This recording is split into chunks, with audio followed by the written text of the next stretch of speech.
Hey, what's going on, guys? This is David Thompson. Once again, thank you for watching Thompson TV. This is about anxiety and how you can get over that. Alright, let me just kick it off with this because I've been talking about this a lot and I don't think I'm gonna stop. But cold showers will help eliminate anxiety because it deals with depression, and usually anxiety follows depression, and it messes with your nervous system, so you can start to react to things differently, mentally and emotionally. So give that a shot if you have anxiety. But with anxiety, a good way to tend to that is, one, assessing what gives you that feeling inside and try to figure out why, and really analyze that to the point that you can ask yourself why at least 10 times. Why does this happen? Why do I feel like that? Why do I feel like that? An example, act like I'm afraid of cars going too fast when I'm trying to cross the street. I think they're gonna hit the back of my leg. This is not true, but it's a good example, right? Then I would say, why do I feel like that? Is it because I've seen this happen before? Or is it because I really feel like they're gonna take off my leg? And why do I feel like they're gonna take off my leg? Because I'm walking too slow? Or because people are like that? And why do I think people are like that? And why am I walking too slow when I have the opportunity to run? Break it down, something like that, so you can really get a true answer from yourself. Because being a human being, in this state of humanity anyway, we have the tendency to lie to ourselves. It's the first reaction. We think we're telling the truth, but in the subconscious, the true answer lies in there bluntly. But in the front of our brain, we got all this junk, and our ego comes into play. Sometimes you want to protect yourself, so you say certain things. So dig down, dig deep, and figure out what it is. Even when it comes to people, certain people can give you a reaction, like a shock in your body. It's really down to your cells, that they call it an engram, that is implanted inside of you. And when this same chain of events happen, you're gonna feel the same way. I don't know how, I don't remember how it actually triggers besides the events, but I know that the energy of the event and the thought, the idea, is trapped within the cells. And how is it released? Once all those sounds and noises and sensations, usually it's a touch, it's a feeling, the smell, all your senses together, it releases this intention from the cells, and your body has a response, and then it triggers onto the brain, and so on and so forth. I know it sounds crazy, but believe it, it's true. You can read there's a great book on it. It's what is it? And dynamics. What's that book called? I'm gonna put it here on this video anyway. I can't remember right now. But these are the things that happen to us. It's a survival thing. Like when we were cavemen, this is what actually came out the book. Like when we was cavemen, and for us to learn that, alright, this fire is hot, we get burnt, and the feeling of the burn, the visualization of the fire, and the sounds of maybe like a boulder falling, all together gets embedded inside of our cell. Or let's say in the body, if you don't believe that. If you don't know about the studies of water retention into things and thought and things like that. But animals still live that way. Like if you ever seen a dog, like if a mirror falls on him, every time he sees a mirror he's going to bark and he's going to be afraid of the mirror.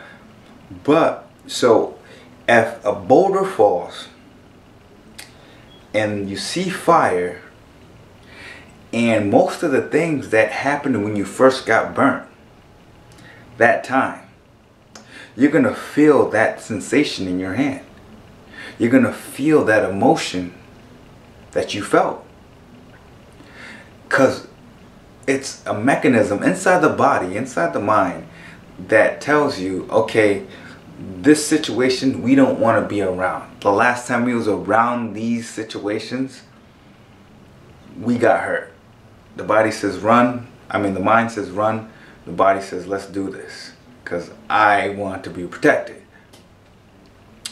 So, like I said, get down to these things, look at them. You have to visualize these events that make you afraid, that you fear, and you have to laugh at them. You have to feel the emotion, feel the nervousness, the shyness, the awkwardness, and replay this over and over and over and over in your head until you can laugh at the situation, until you don't feel that emotion when you visualize it anymore, and run it like a movie. This will help you. It really will. And another great exercise is to be meditative. And when I mean be meditative is you have to stay within your body. When I say stay within your body, what I mean is on average, most people, like 90% of us, as we go through life, even the people that are watching this video right now, you're not truly here with me. Like, you're taking some of the words that I'm saying and you're creating these images in your brain, so you're not in your body. Like the mind, you're with the mind. Your awareness is not focused on the body.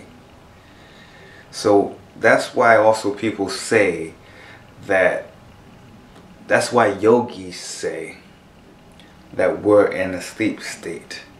And this is also a dream, because it is. A lot of people don't understand that, and that's fine. But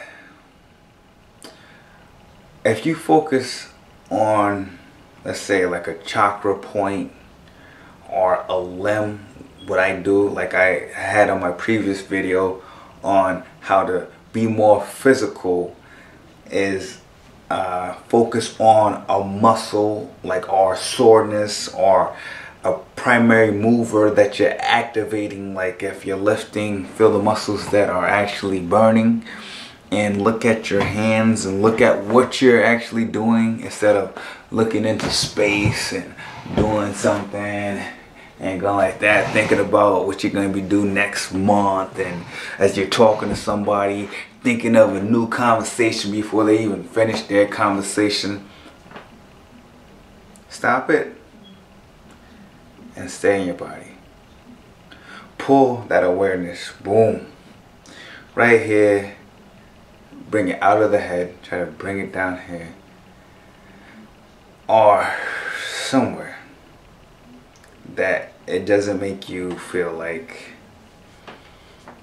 you're a little lightheaded or you're in la la land. And I can guarantee you that will help you a lot. And another key, another good thing is, just don't care. Like, who gives a shit? Really, who gives a shit? The people that you interact with every day, you're gonna be like, okay, they remember me like this. I don't want to start acting like this. They're gonna think I'm crazy. Who gives a shit? They may say something. Oh, wow, you're acting different today. Oh man, you're acting different. How long is that gonna last? Maybe a couple minutes. Maybe it may last a month. They're just words. Who cares? Like, who cares what the hell goes on with other people in their life? Of course, it's going to affect you on some level. Nobody has the strength mentally to really not care at all, unless if you're an extreme meditator or you just brought up like that. But care less. That would help you tremendously. Like, your anxiety will be eradicated if you was like, I don't give a shit. Like, I'm just me, not trying to be nasty. Like, oh, I'm gonna be nasty and show you that I don't give a shit, which I really do give a shit. So this is gonna actually be worse on me. Nah, just be like, I don't, you know, I'm just being me. Like, whatever happens, however you feel about that, if it hurts you in any way, I don't know what to say. It's not me doing anything to you. Don't, like, there's a lot of people that feel like they need to act a certain way to please other people. Like, most people will not be happy regardless how you act.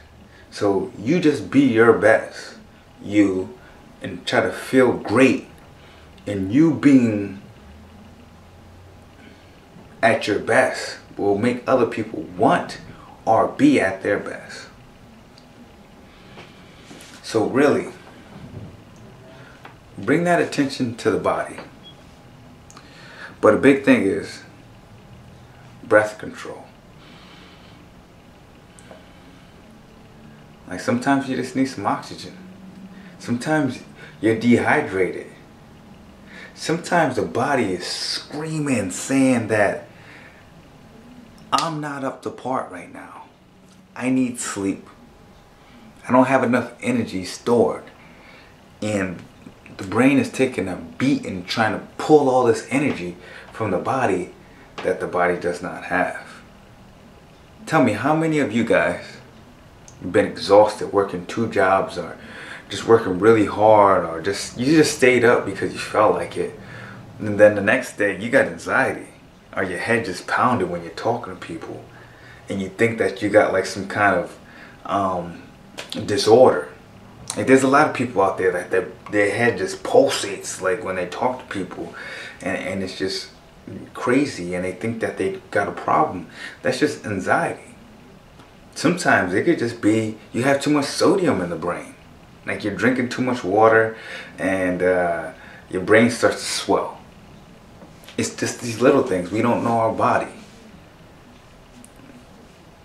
This is why it's so important to get to know your body. Right? So, if you're feeling like you got anxiety, meditate, because meditate, it rests the body. It puts energy back into the body. And it allows you to regulate your breathing. So, you'll be more at ease. And when you conversate, you'll have more oxygen to deal with before you get to this point that you're talking and your oxygen is depleted, and then you start to get nervous because your body feels uncomfortable, and you're still talking and your body feels uncomfortable, and this anxiety starts to grow as you're talking out of nowhere, and you're like, wow, how did I just get anxious? And I was just completely confident, because your body's building up this anxious, this feeling of irritation and worry, and trying to send you a signal like you're depleting us from oxygen, and stop it. If you don't stop it now, I'm gonna stop it for you. And this is what happens. Well, anyway, guys, please like and subscribe, share this video, and thank you for watching. This is Thompson TV. I'll see you on the next one.